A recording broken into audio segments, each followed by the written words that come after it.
Evil Pixel. In the late 80s and early 90s, comic books saw massive success, especially due to movies such as Tim Burton's Batman and Superman. These superhero movies made huge numbers in the box office once released, and had kids wanting more, which saw an increase in comic book interest. And as you may already have guessed, the gaming industry took this opportunity and ran with it, with a plethora of superhero-based video games being both ported and new IPs created in an attempt to ride the wave and create the next big hit. STI, or Sega Technical Institute, was a video game developer started in North America, founded by Mark Cerny of Atari in 1990. STI's intention was to combine talented Japanese developers with North American developers.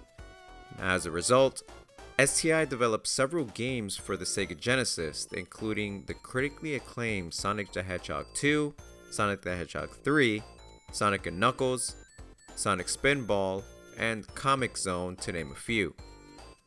Enter Peter Marwick, a developer artist working with STI. Now, as stated, the early 90s was an intriguing time for comics. Now, it was said that during these times, Peter Marwick's co-workers at Sega STI would go to local comic book stores during their break while at work. And one day, Peter decided to tag along with his co-workers on one of their ventures to the comic book store. This gave Peter inspiration to come up with a new idea for a video game. And that idea was an exact visualization of video game heroes scrolling through the pages of a real comic book. To bring his idea to life, Peter Marwick made a demo for the Amiga titled Joe Pencil Trapped in the Comix Zone. This demo is the only visualization we have of the early renditions of what would become Comix Zone. Now, this early demo features a slim protagonist sporting blue shorts and a green army-style jacket with hairstyles similar to that of Gao from Street Fighter. He's also seen using martial arts to take out the enemies, as well as collecting power-ups and pushing objects to complete obstacles. With the completion of each comic panel, Joe Pencil swings over to the next panel as if he were actually moving through the comic book. The demo is approximately 1 minute long, but showed a very unique take at side-scrolling beat-em-ups. This was enough to garner interest within Sega, and the idea made its way to its own STI group. And so Comix Zone was born. Now, obviously the idea of Joe Pencil was scrapped for a more buff and heroic figure named Sketch Turner. The final version of the game was drastically different from the concept that Peter Marwick had made. However, its main concept remained intact, as Sketch scrolls through the comic pages fighting through bad guys in the same manner. Now, while the game was technically a failure due to Comix Zone waiting too long to be released into the Sega Genesis lifecycle, Comix Zone still garnered a cult following throughout the years, and rightfully so. The game is a decent beat-em-up. That was unfortunately the end of Comix Zone.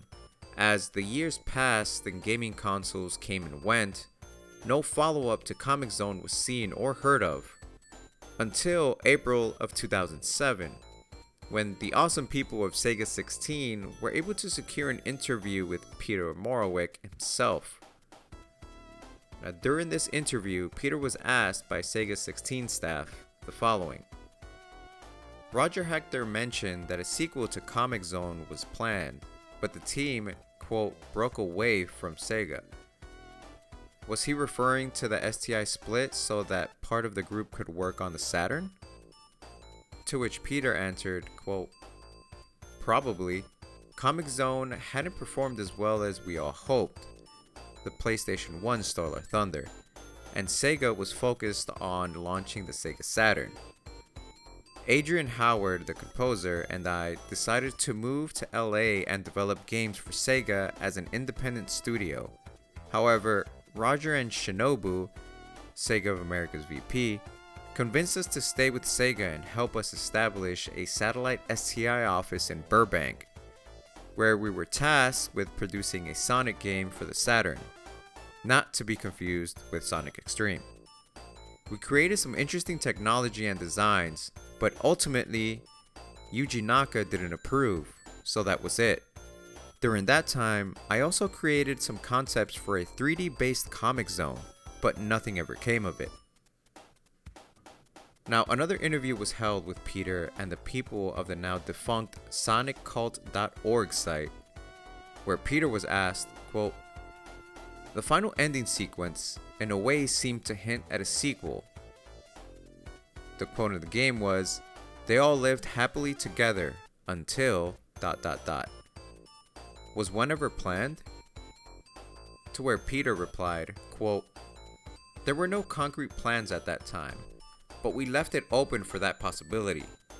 I even made some quick prelim storyboards for how the Comix Zone concept could work in 3D on the Sega Saturn, but ultimately Sega wanted us to work on a Sonic property next. So let's refer to this concept art of the Comix Zone sequel made by Peter himself, that many have deemed Comix Zone 3D. The image was discovered around 2008 and features a polygonal protagonist which can only be assumed as Sketch Turner. He's sporting a blue sleeveless vest with no shirt underneath, gray shorts, sneakers, and that same yellow hair and glasses. This image is the only rendition known to exist of what is known as Comix Zone 3D. Now, after searching for quite a bit, I was unable to find how this image actually leaked to the public. But it seems Sega 16 is responsible for it coming to light on the internet. Nothing else ever came of this concept. Now, even though Comix Zone was unique in its time, there have been a few games that have intended the Comix Zone approach to gameplay. 2019's Unbound Saga is a clear Comix Zone inspired game, released for the Xbox 360 and PSP, where the same comic book point of view of fighting your way through a comic book is portrayed throughout the game. And who's to say if any future game could take this approach to a beat 'em up?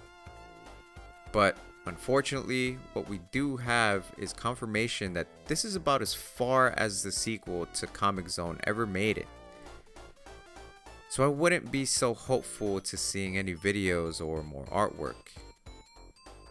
But I guess one could only hope. And that brings us to the end of the video. Thank you guys for watching. Check out some of our other videos if you like. And don't forget to follow us on other medias, on X, Reddit, Discord, where we talk about other unreleased games and take suggestions for any other future videos, or catch one of our streams. And I'll catch you all next time.